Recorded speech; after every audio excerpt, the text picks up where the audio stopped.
Mapuso sa Negros Occidental naman, baon 11 anyos nga bata nga babae, ginamatihan, ginakasigo, kag ginamaltratar paha sa ikaugalingon niya Iloy kag mga tiyo sa Talisay. Nakatuto kay Lynn Pedraso. Layo ini balay.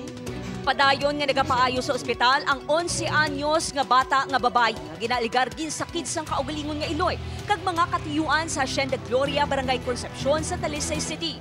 Sunod sa kapulisan, ginkastigo ang bata pagkatapos nga mga kigang Iloy nga wala ginpati isang bata ang ginsugo sa iya. Sugo sa nanay nga managub sang tubig, ang bata is wala na puno ang drum nga ginapa sa guban sa nanay kag dito na akig ang nanay no. So ako, pati ang mga katiyuan niya sini nag-intra na sa pagsakit sa bata. Magluwas sa pagkastigo, ginapahayag nga daw kaangay isang baboy nga ginpreso sa tangkal ang bata sa Iloy Sini. Duwa ka adlaw siya nga ginpriso no sa iya ka sang tangkal and then wala gin pakaon. Pasado las 3 ang kaagahon sang Abril 5, sang makakita sang kahigayunan ang bata nga magbalagyo kag magpangayo sang bulig. Nakita sini ang isa ka tiyanggi nga bukas pa sang amuyad nga tinion.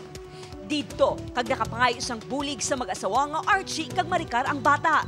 Suno kay Archie, nakibot ini sang makita ang bata nga puno sang lagop ang lawas. Nagkambal sa niya to.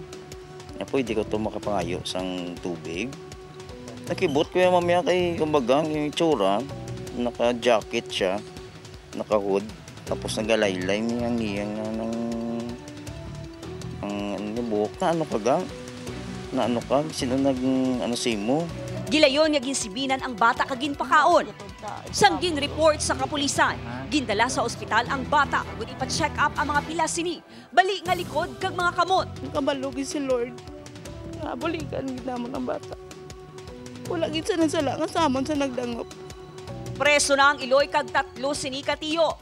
Gintinguan sa GMA Regional TV nga makuha ang ilabahin apang nagpamaliban ang mga ini nga maghatag sa pahayag. Sunod sa kapulisan, halin pa sang anong katuig ang bata ginamaltratar na inisang iya Iloy kag mga tiyo.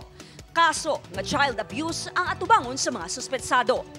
Upod kay Ruel Bangoy, ay Lynn Pedraso, 1 Western Visayas.